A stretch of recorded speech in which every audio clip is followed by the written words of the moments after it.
buenos días, buenas tardes, dependiendo del lugar donde nos estén siguiendo. Yo soy el padre Jorge Mario Naranjo, Carmelita Descalzo.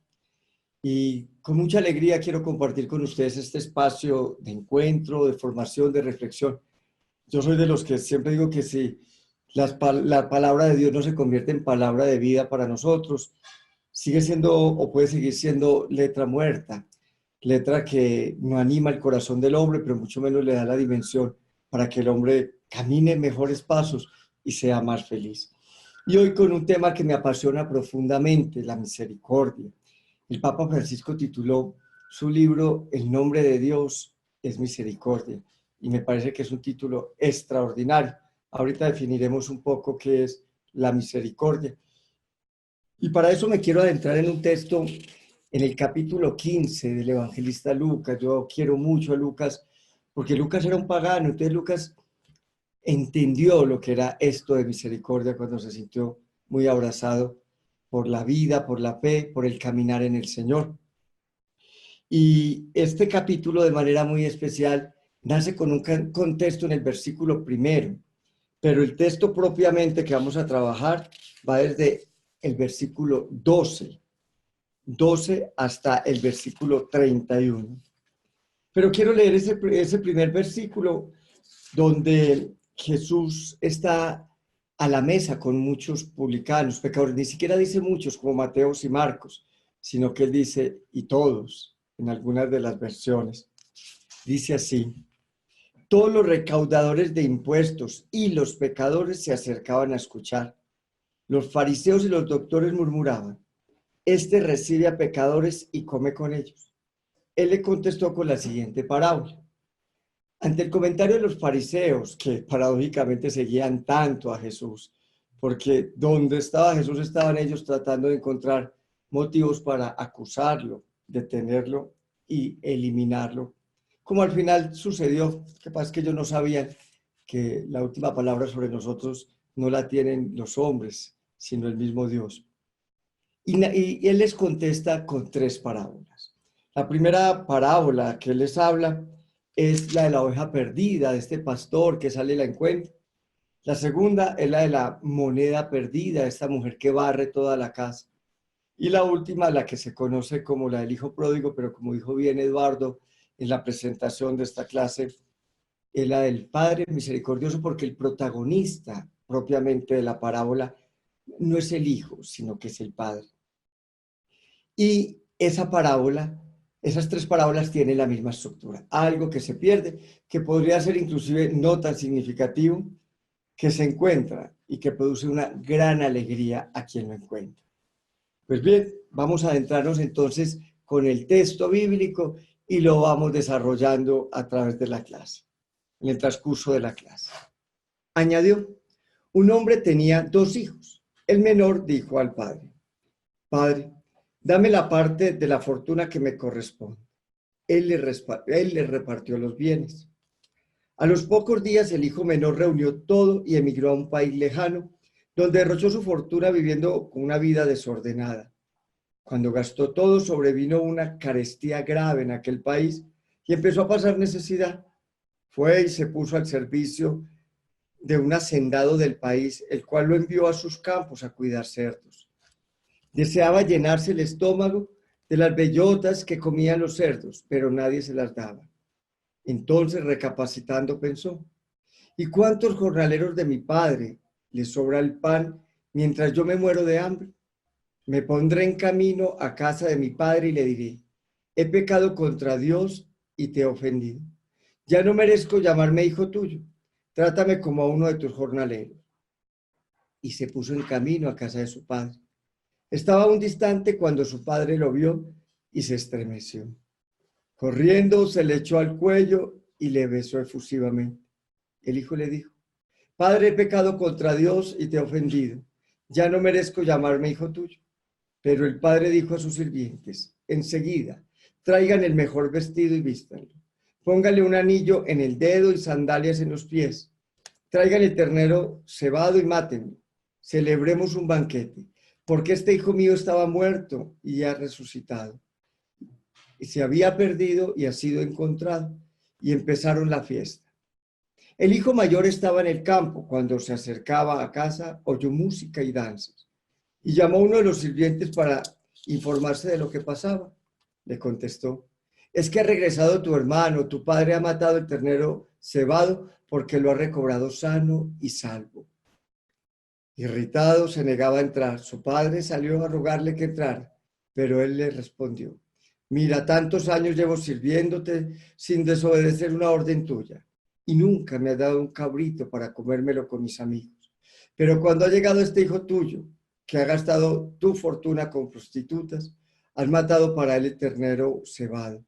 Le contestó: hijo, tú estás siempre conmigo y todo lo mío es tuyo. Había que hacer fiesta porque este hermano tuyo estaba muerto y ha resucitado. Se había perdido y lo hemos encontrado. Palabra del Señor. Bien, hermanos, qué texto tan hermoso. Yo soy de los que digo que si algún momento de la historia desapareciera la Biblia y conserváramos solo esta página de Lucas, sabríamos quién es Dios. La esencia de nuestro Dios, ese Dios que vino a revelarnos fascinantemente la persona de Jesús. Entonces, el primer momento es: el hijo quiere irse de casa. El hijo le dice al papá que le dé la parte de la herencia que le corresponde. Yo no sé si ustedes alcanzan a percibir la magnitud de pecado que era este pecado. Era el peor pecado familiar. Es que el papá representaba a Dios. Por eso él al final dice: pecado contra el cielo y contra ti. Era desearle la muerte al padre. Era desearle la muerte a Dios, al patriarca. Es muy hermoso, porque en el texto no aparece en ningún momento el padre poniéndole trabas o diciéndole: ¿cómo se le ocurre? O yo no lo voy a hacer. Dice que les repartió la herencia, inclusive a ambos. Y este muchacho se fue a un país lejano. Podría mostrar muchas argumentaciones teológicas, pero yo quiero que traigamos más argumentaciones vitales. ¿Por qué nos podemos ir nosotros del corazón del Padre? Se constata que el Hijo vivía bien, por la forma como él después recapacita. ¿Por qué a veces nos vamos del corazón de Papá Dios? Yo siento que muchos hermanos nuestros se han ido, es porque no han conocido de este Padre tan bueno. Se han ido porque tal vez nos han presentado una caricatura de Dios que no obedece al Dios de la misericordia. Muchos han ido porque se han sentido juzgados, señalados, maltratados, porque han creído o nos han hecho creer que nuestro pecado es más grande que el amor de Dios. Disculpe. Muchos se han ido también porque no han visto tal vez coherencia en nuestra estructura eclesial, o simplemente porque en medio de la libertad en que fuimos creados, tal vez el evangelio sí se convierte en una exigencia. La verdad es que con mucha frecuencia tomamos distancia del corazón del Padre. Y esa distancia es la que nos arroja el pecado. Porque es darle la espalda al amor, es darle la espalda a la bondad, es darle la espalda a todos los valores que encarna Papá Dios, al perdón, a la compasión, a la misericordia misma, que es el centro de esta parábola. Y este muchacho se va a gastarse la vida, como muchas veces nos hemos ido nosotros a gastarnos la nuestra, de una manera que no corresponde a un hijo de Dios. Tal vez gastamos nuestra alegría y nos vamos llenando de lágrimas. Gastamos nuestra esperanza y caemos en la desesperanza. Gastamos nuestros abrazos mal entregados. Y lo peor es que gastamos la fuerza de nuestro corazón, porque al final lo único que nos devuelven de él son pedazos. Nos vamos a lugares lejanos. El país lejano representa el pecado.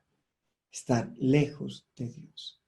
Y el pecado nos aleja de Dios. Nos va haciendo tomar una distancia cada vez mayor de su corazón y de su amor infinito. Por eso, aunque Él insiste en estar presente, somos nosotros los que optamos por la ausencia y por sacar el amor de Dios de nuestro corazón.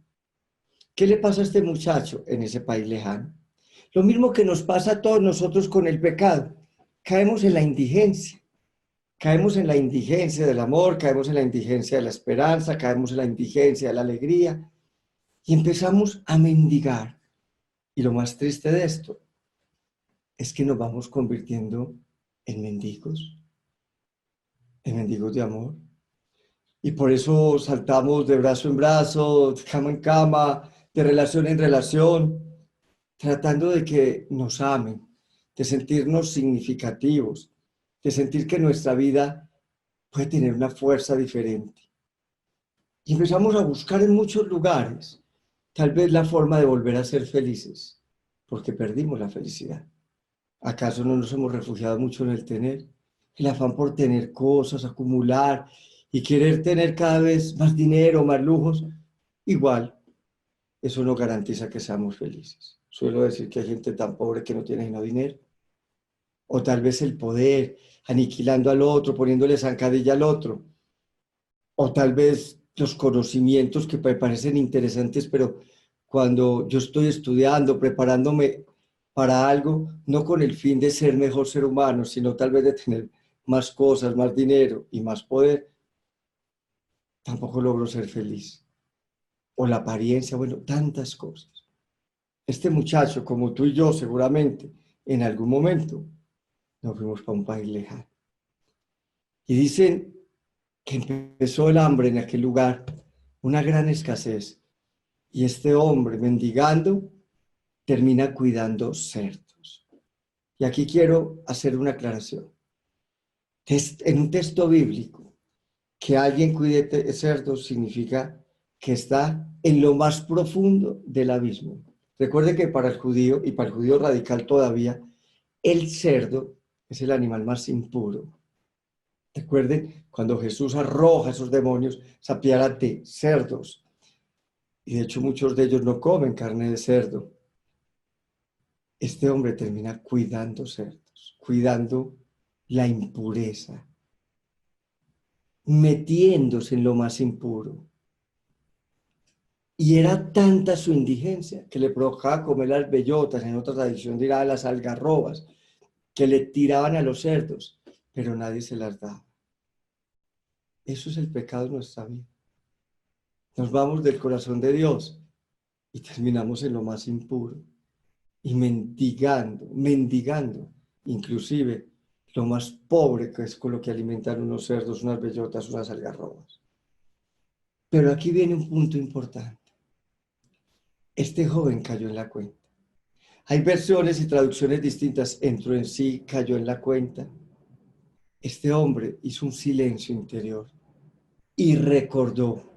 Recuerden que esa palabra, que suena tan redundante, recuerden que recordar es volver a pasar por el corazón. Recordis, cordis corazón, revolver, volver al corazón. Él volvió a pasar por ese corazón lastimado, herido, mendigo, la memoria de su padre, de su casa, de su cama, de su mesa, de ese hombre profundamente bueno. Yo creo que muchos hermanos nuestros a veces no regresan porque nunca conocieron de ese Dios. Porque creen que volver es volver a un juicio en el que no va a haber piedad, que volver es ir a los infiernos. Y no se dan cuenta que el no volver es lo que nos lleva a los infiernos, que para mí es el lugar de la impureza, del desamor, de la indigencia humana. Y dice que cae en la cuenta y dice, pues es que en la casa de mi padre, hasta los obreros, haciendo cosas como las que yo hago, están mucho mejor de lo que yo estoy. ¿Cómo sería ese papá? En una época donde había inclusive esclavos, siervos, que todos ellos, que muchas veces eran tan maltratados y lastimados, este muchacho captó que inclusive ellos, los más sencillos, los que menos contarían para una sociedad, eran muy bien cuidados por su padre. Y decide ponerse en camino. Qué lindo esa figura que es la que quisimos representar, volver a casa. Hermanos, a veces nos conformamos con quedarnos en la distancia. A veces vivimos una fe más de prácticas y rituales que de la cercanía del corazón de Dios. Por eso, ¿cuántas veces nos dice Jesús que le va a decir a muchos no los conozco? Ah, pero si cenamos contigo, pero si estuvimos en la misa, pero si practicamos, si estábamos estudiando inclusive Biblia.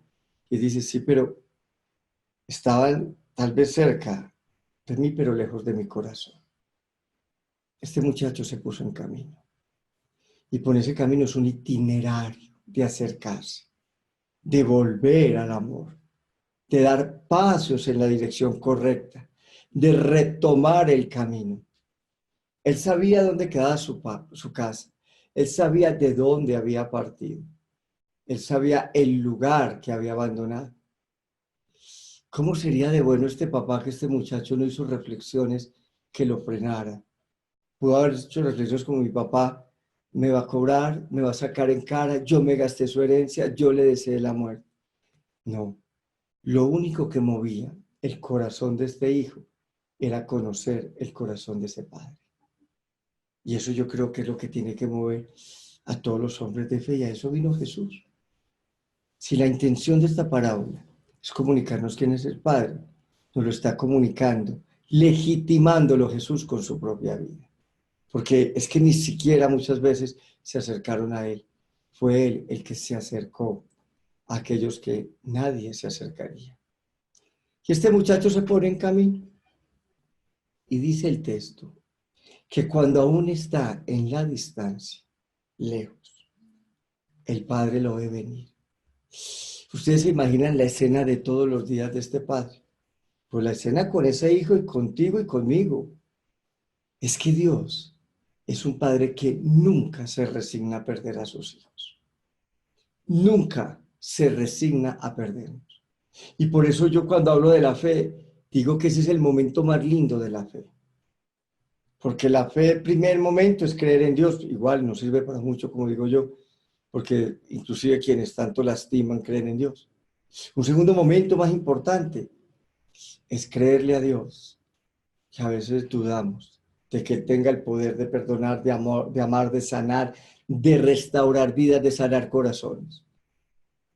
Pero el momento más lindo de la fe es cuando yo tengo la certeza de que Dios nunca va a dejar de creer en mí, que nunca va a dejar de esperar, que nunca va a darme la espalda.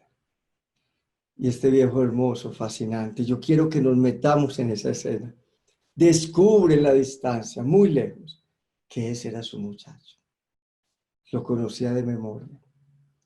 Todos los días salía a mirar el horizonte. Soñaba con el regreso. Como soñó tu regreso y el mío, y como sigue soñando el regreso de tantos.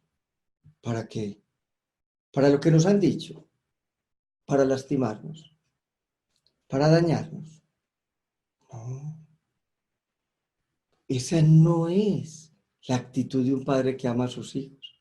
Ese no es el actuar de un padre que ama entrañablemente a sus hijos desde las entrañas. Eso obedece tal vez a nuestra pequeñez, a nuestra condición de fragilidad, que a veces, cuando llegan a nuestra vida, quienes algún día se fueron, los lastimamos. Y dice el texto que este viejo salió a su encuentro, ni siquiera lo dejó llegar. Yo me imagino a este viejo corriendo, como le daban las fuerzas de sus pasos. Y cuando llegó donde ese hijo, escuchen esto, ni un reproche, ni un juicio. Se lanzó sobre su cuello, lo abrazó y lo besó. Hay una traducción que dice, y lo besó efusivamente. Y otra que dice, y lo cubrió de besos. No, yo no sé qué captan ustedes con esa expresión, pero a mí me conmueve entrañablemente. Un Dios que se lanza sobre su cuello para abrazarlo es cubrirlo con sus brazos, acercarlos. Este hombre venía hecho un indigente. Este hombre venía hecho harapos, oliendo a cerdo. Y el padre va y lo abraza. El hijo empezó a hablar. Era una especie de confesión como la que nosotros acostumbramos, un memorial de agravios. Padre, he pecado contra el cielo, contra ti, ya no merezco llamarme. Pero el padre lo silenció. Si ustedes miran el texto, el hijo no logra terminar el discurso que traía preparado. Deprisa. No es para mañana. No es después de un tiempo. Deprisa. Deprisa. Traigan un vestido nuevo, una túnica, el vestido más hermoso que haya, el mejor de los vestidos. Y pongan sandalias en sus pies. Y pongan un anillo en su mano. Y matemos el becerro cebado y hagamos fiesta. Porque este hijo mío estaba muerto y ha vuelto a la vida. Lo habíamos perdido y lo hemos encontrado. Y qué alegría la del corazón del Padre. Yo ahí defino 3 elementos teológicos que nos han torturado por tanto tiempo. El primero, el infierno. El segundo, el purgatorio. Y el tercero, el cielo. 3 realidades escatológicas, es decir, del final de nuestros días. ¿Por qué? Porque yo creo que nuestra fe se ha movido mucho por esas 3 dimensiones teologales.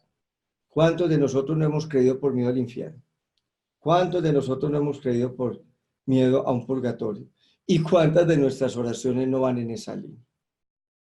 Yo creo que aquí está muy definido lo que es el cielo, el purgatorio y el infierno. ¿Qué es el infierno? El infierno es darle la espalda a Dios. El infierno es el lugar sin Dios. Y tu hogar puede ser un infierno si tú sacas a Dios.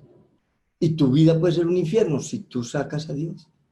Y tu vida puede ser una realidad de muerte si tú sacas a Dios. Por eso ese hijo estaba muerto. Ese es el infierno. Y el diablo, la diabla somos nosotros, porque el diablo es sin Dios. Y por eso nosotros podemos ser muchas veces el diablo de nuestra empresa, el diablo de nuestra casa, el diablo de nuestras relaciones. Porque donde vamos, lastimamos. Porque a veces creemos que es una dimensión posterior. No. Si Sor Isabel dijo que el cielo se empieza a vivir en la tierra, el infierno también. El infierno es el lugar donde no habita Dios. Y por eso tenemos estructuras sociales, familiares, educativas, financieras, que son diabólicas, que son infiernos, porque ahí no está Dios. Y lo único que se hace en esos espacios es lastimar al ser humano. Ese es el infierno. Y el muchacho lo vivió allá, mendigando algarrobas, bellotas, en medio de los cerdos. Vivió un infierno. ¿Qué es el purgatorio? Yo siempre digo que yo quiero pasar por el purgatorio. La gente se ríe. A nosotros nos han hecho creer que el purgatorio es ese lugar donde uno como que no se quema de todo, pero sí se chamusca un poquito. Unas llamas. La Virgen del Carmen, que es mi patrona, la advocación siempre la ligaron al purgatorio porque quien moría consagrado a la Virgen del Carmen, y por eso el escapulario, la escápula, que se va sobre el pecho y la espalda, era el distintivo de los consagrados, y de ahí se valía la Virgen María para sacarnos de ese lugar de tormento. Y por eso los cuadros o la iconografía de esa época era la Virgen en medio de unas llamas y unas almas muy, muy llenas de dolor y angustia, pues estirando sus brazos para que la Virgen los sacara del purgatorio. Yo creo que un padre que ama a sus hijos no los tortura, con todo respeto, ni los lastima, y menos cuando tiene el poder de salvarlos. Yo no sé si los que nos están siguiendo, algunos son papás o mamás. Cuando llegan golpeados, lastimados esos hijos, después de haber equivocado, de haber hecho pedazos la vida, ¿qué actitud tienen con ellos? Pues bien, el purgatorio es el lugar donde se purifica el ser humano, por eso es un lugar de purificación, purgatorio. ¿Qué purifica el ser humano del desamor? A uno no lo puede purificar del desamor, sino un amor mucho más grande. ¿Saben qué era el purgatorio? El purgatorio en este texto son los brazos del Padre.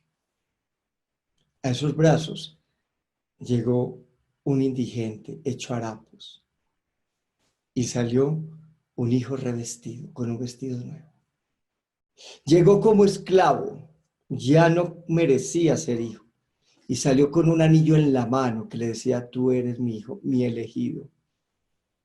Llegó cansado del camino, sin fuerzas para continuar, y de esos brazos salió con unas sandalias nuevas para que continuara su vida. Llegó lleno de lágrimas y tristezas y salió para una fiesta. Y llegó mendigando bellotas y salió a comer un banquete espléndido, el becerro cebado.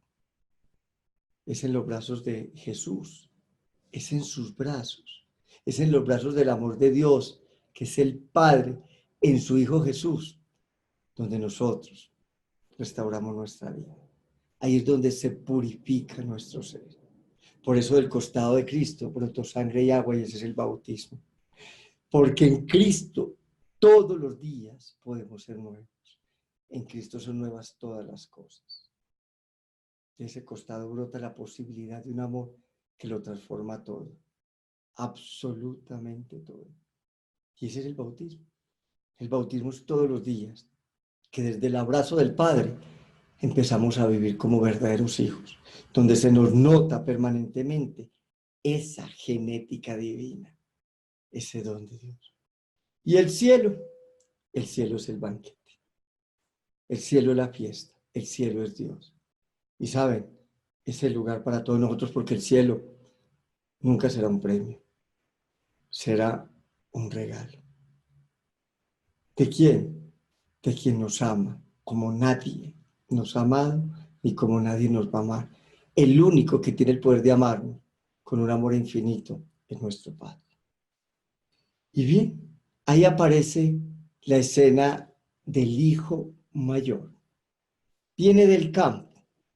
El hijo mayor que somos muchas veces nosotros, desde un fariseísmo disfrazado de cristianismo, porque siento que muchas veces dentro de nuestra fe somos más judeo-farisaicos que cristianos. ¿Y ahí por qué hay fiesta? ¿Por qué hay alegría? ¿Por qué? Y le dices, fíjate, es que tu papá hizo una fiesta porque tu hermano ha vuelto. Lo tenía perdido y lo ha recuperado sano. ¡Qué alegría tan grande! Y él no quiere entrar. Él no quiere hacer parte de esa fiesta. ¿Por qué no quiere hacer parte de esa fiesta? ¿Por qué? ¿Qué hay en su corazón que no le permite entrar? Y sale el padre. Miren las expresiones. El padre sale a buscar a su muchacho. Si ustedes recuerdan, empezando el texto dice, y les repartió. O sea, no le dio a uno solo. Le pidieron, dijo, y les repartió los bienes. Y le repartió la herencia a ambos. Dice, mire padre, yo que he estado siempre cumpliéndote. Esa no ha sido nuestra fe, nuestra práctica religiosa. Cumpliendo, chuleando ritos, chuleando mandamientos, devociones. Yo que siempre he cumplido, era la ley. Se cumplía la ley, se justificaban por la ley. Y a mí no me da ni siquiera un cabrito para matar con mis amigos. Pero llega ese hijo tuyo, mire la expresión del hijo mayor. No lo reconoció su hermano. Ese hijo tuyo. Es que cuando no se vive el amor de Dios en el corazón, los otros no son mis hermanos, son mis rivales. Es difícil llegar al encuentro con el otro cuando yo no experimento que soy hijo. No soy capaz de saber que soy hermano. Miren lo que es el fariseísmo y muchas veces nuestra práctica religiosa. Cumpliendo normas, cumpliendo ritos, pero ni siquiera conocemos el corazón del Padre. El hijo menor se fue, es verdad, pero siempre supo que su papá era bueno. Conocía el corazón de su padre. El otro nunca se fue, pero nunca supo quién era su padre. No conocía del corazón de su padre. Y por eso no pudo alegrarse. Pero el padre se la devuelve, le dice, ese hermano tuyo. Y además le dice, pero si tú sabes que estás conmigo y todo lo mío es tuyo. Es que si él hubiera conocido quién era su padre, no le había pedido permiso para matar el cabrito, y mucho menos el becerro cebado. Es más, ese padre se hubiera unido a esa fiesta de su hijo con sus amigos. ¿Cuántas veces decimos creer que Dios es Padre y que nos ama? Y le tenemos un pánico terrible. ni siquiera nos acercamos a Él y creemos que nos respira en el cuello para mandarnos a los infiernos, que Él es el que va a lastimar nuestra vida, ignorando que somos nosotros los que cuando tomamos distancia de nuestra casa, de nuestro corazón paterno, somos los que nos metemos en nuestro propio infierno. Qué triste eso. No quiso entrar a la fiesta. No quería entrar a la fiesta de su hermano. Pues bien, hermanos, aquí hay un texto que tiene tres personajes centrales. Un hijo menor, un hijo mayor y un padre misericordioso.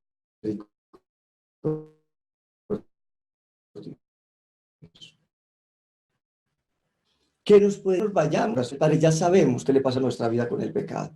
¿Por qué tomamos distancia de un corazón que tanto nos ama? Y si es que nos han dicho cosas diferentes, de que nos va a lastimar, que nos va a castigar, un día un sacerdote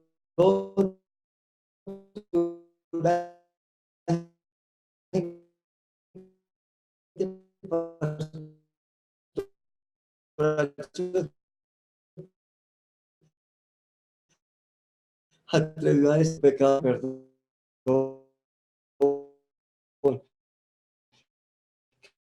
que tú vivas una cosa, forma como tú vives,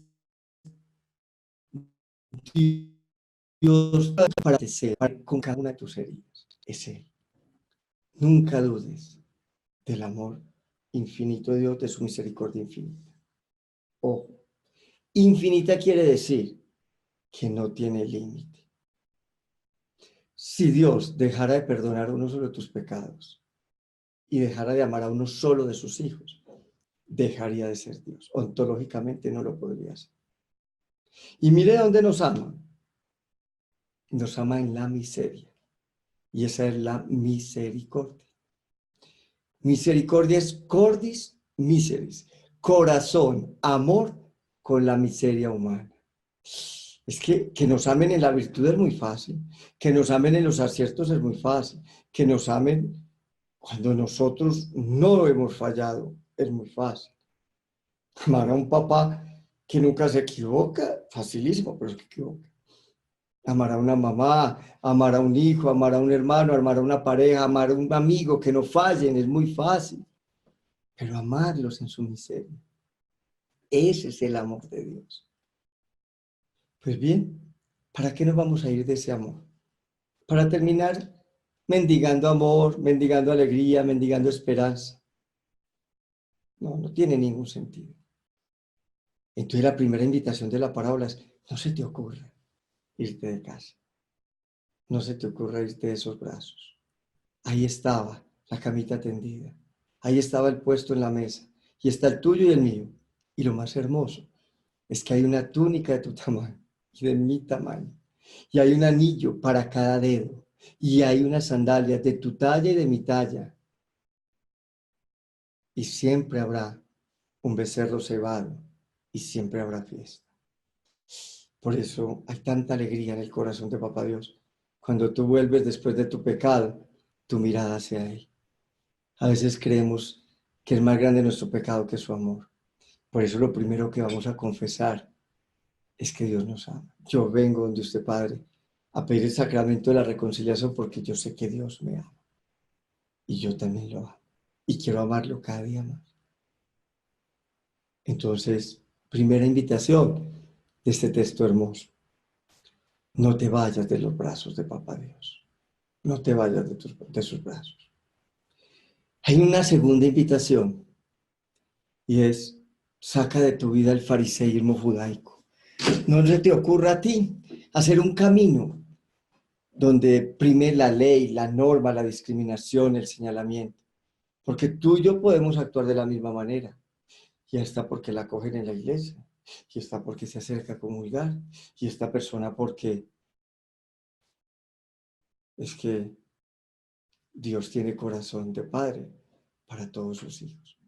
El Papa Francisco nos decía en Colombia cuando nos visitó a los jóvenes, para él todos somos importantes, todos. Y hay muchos evangelios donde él dice, todos tenemos un lugar, no solo en su mesa, en su casa, sino lo más importante, en el centro de su corazón. A veces vivimos una fe de mucho fariseísmo y nos creemos mejores que los otros porque sí vamos, porque sí cumplimos, porque no faltamos a la misa, porque hemos podido reglamentar un matrimonio con un rito sacramental. ¿Cuántas veces no hemos juzgado a otros en nuestros espacios pastorales, en nuestros grupos? Yo quiero que generemos una reflexión desde ahí, porque esa es una peleita que yo tengo a veces. Hay un grupo de oración, hay un grupo pastoral, y un hermano que lidera o que acompaña se equivoca y de inmediato lo declaramos inservible. ¿Por qué se los digo? Porque una vez me decía una hermana en la fe, padre, es que esa charla que va a dar este hermano no la va a dar porque él ya en estos días no puede servir. ¿Por qué? Porque cayó en el pecado, porque se equivocó. Somos inservibles. Antes la comunidad lo que tiene que hacer es acercar a ese hermano, darle servicio para que esté otra vez cerca del corazón del Padre, para que no se quede en el país lejano.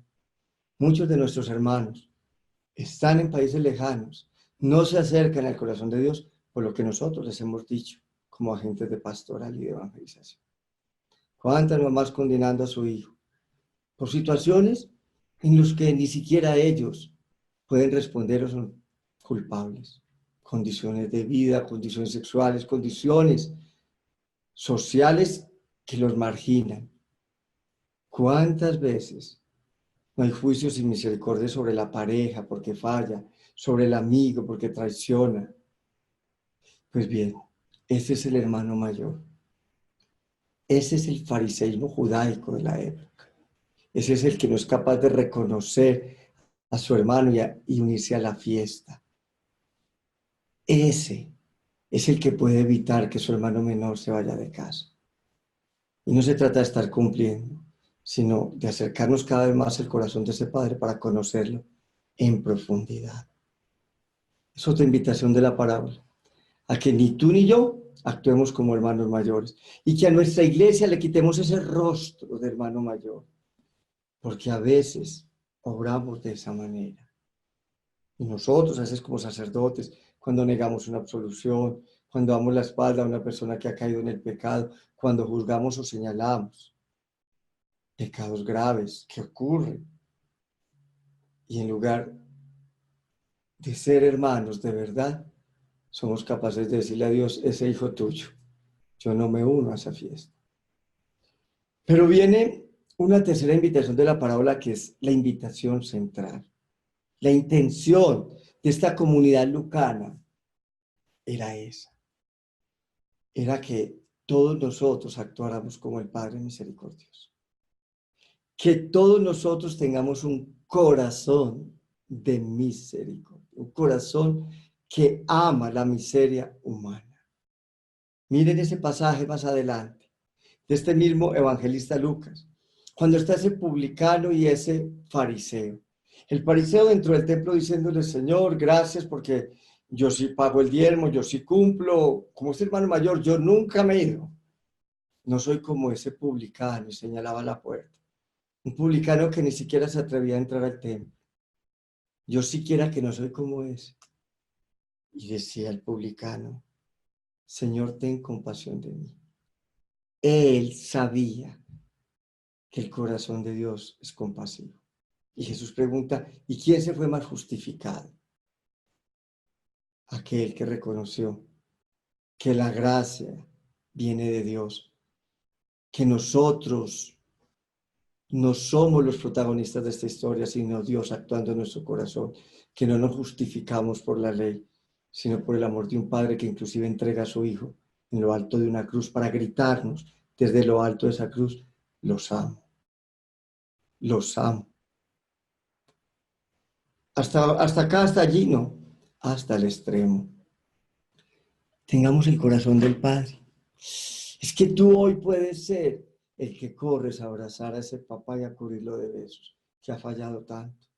Es que tú puedes ser hoy ese que corres a donde ese hijo, a abrazarlo y a besarlo, a donde ese amigo, a donde esa pareja. Tú mismo puedes correr inclusive hasta tu propia vida y abrazarte y perdonarte. ¿Qué corazón tenemos nosotros? ¿De qué forma nos acercamos a las personas, incluso que nos fallan? La invitación de esta parábola, el eje central es que nosotros, cerca del corazón del Padre, tengamos un corazón como el suyo.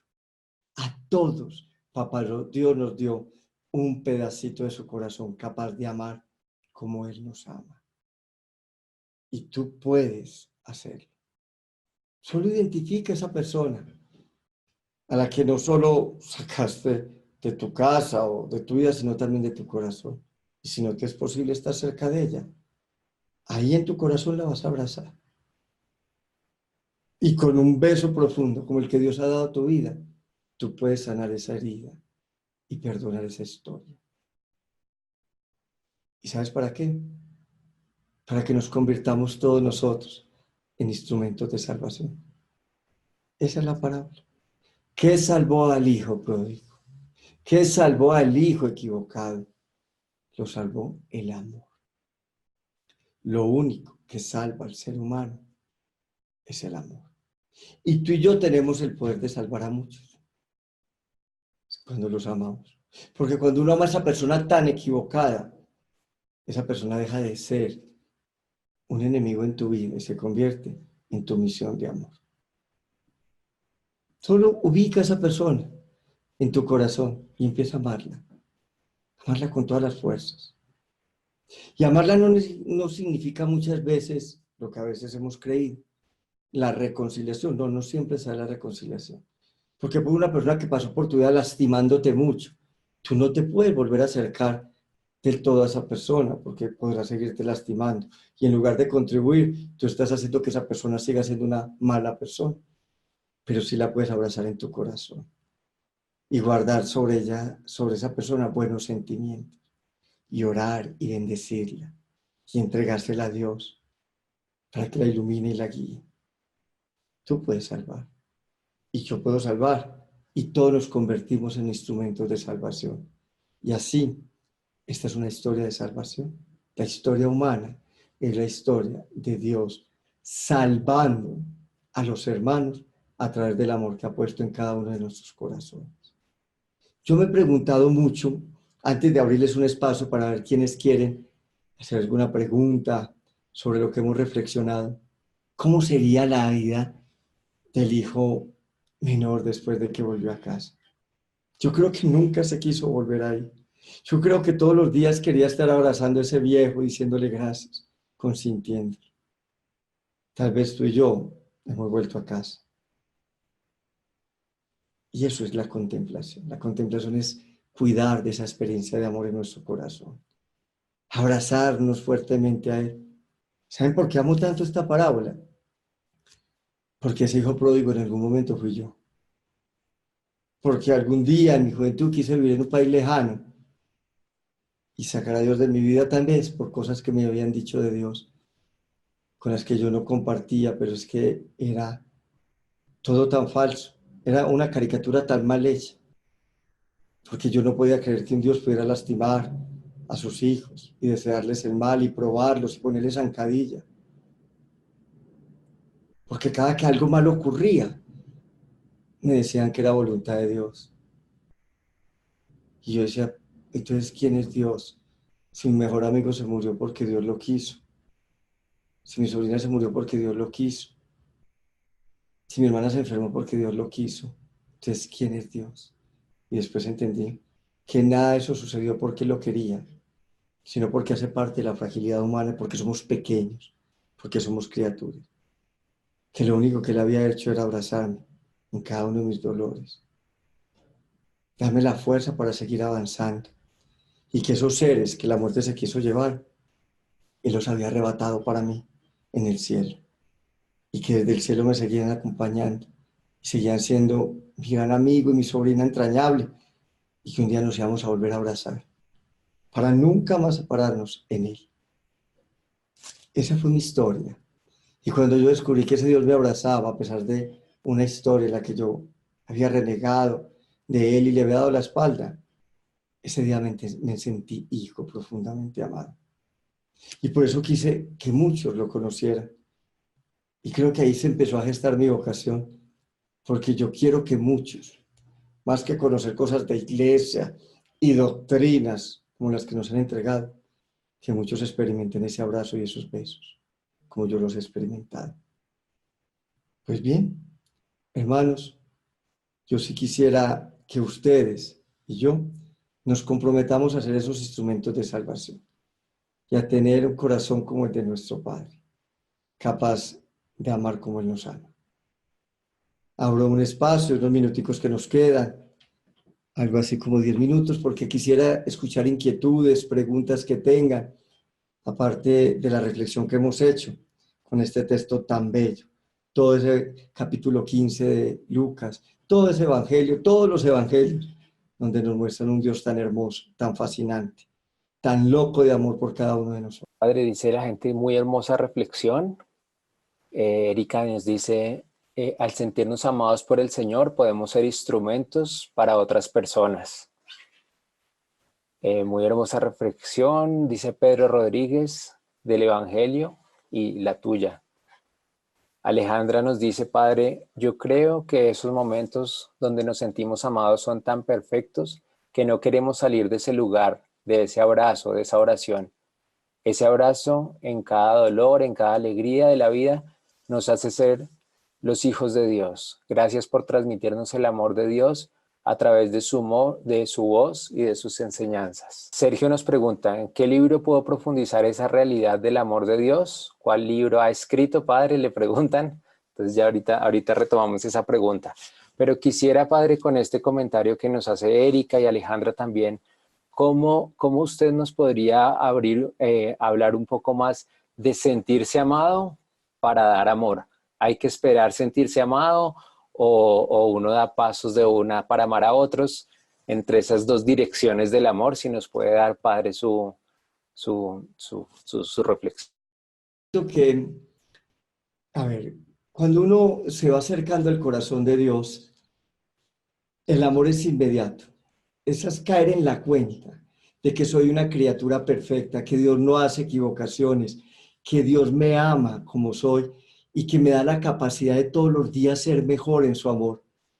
Eso se va dando simultáneamente. Y en la medida en que uno va entregando el amor, como que el amor es recíproco, como que se aumenta en el corazón humano la capacidad de amar, se va ensanchando el corazón, cada vez más personas, cada vez somos capaces de perdonar realidades más difíciles, cada vez somos capaces de acoger personas más diferentes.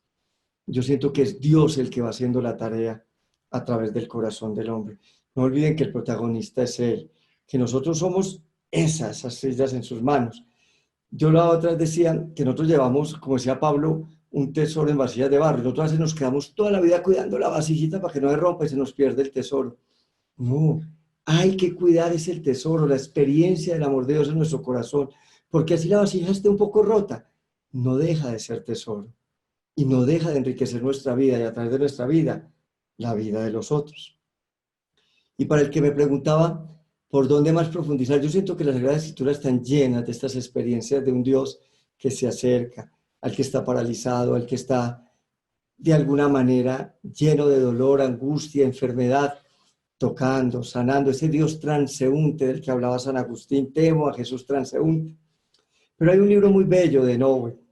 Henry Nowen escribió también El Hijo Pródigo, ese libro tan bello, inspirado en ese cuadro de Rembrandt, explicando ese claroscuro, porque para mí Lucas es el artista del claroscuro en la Sagrada Escritura, claroscuro de la fe. Entonces ese sería un buen libro. El Hijo Pródigo de Henry Nowen, o muchos libros que hablan del amor de Dios. A mí me gusta mucho Emilio Mazariegos, este religioso que escribe tan lindo, tan sencillo, heridos de amor, seducidos por el crucificado, textos que de verdad tocan profundamente el corazón de cada uno de nosotros. Muy bien, Padre, muchas gracias. Aquí ya vamos haciendo la curva final de nuestra clase. Esa respuesta de esos libros que nos comentó, pues maravilloso que tomemos nota. El capacitarnos, el formarnos de diferentes maneras, siempre nos va a conducir a Jesús, siempre nos va a conducir a entender más el amor, a experimentar más el amor.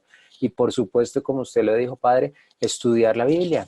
Estudiar la Biblia porque es la que nos revela el rostro de Jesús, desde el Antiguo Testamento incluso, y con mucha más claridad, por decirlo, el Nuevo Testamento, no solo esta parábola del regreso del Hijo Pródigo, sino que todos los textos, los discursos están reflejándonos ese amor de Dios. Qué bueno que podamos leer la Escritura o escucharla con esa clave de lectura, cómo aquí está reflejada la misericordia, el rostro misericordioso de Dios. Hay una pregunta, Padre, más que quiero hacerle. Antes de decir que Pedro nos dice: de verdad le doy muchas gracias por tan bella labor de esta escuela que me da mucha enseñanza de cuánto amor me ama Dios a través de esos pastores llenos del Espíritu Santo. Gracias, Pedro, por hacer parte del Instituto de Biblia, este espacio de formación virtual, que recuerden que nuestro objetivo es llevar formación bíblica y pastoral de calidad, es decir, con los mejores profesores, como por ejemplo el Padre Jorge Mario, a muchas personas a través de los medios de comunicación, a través de Internet. Y ahorita en un momento, cuando cerremos la clase, les contaré un poquito acerca de los cursos, de cómo hemos avanzado en este proceso del Instituto de Biblia.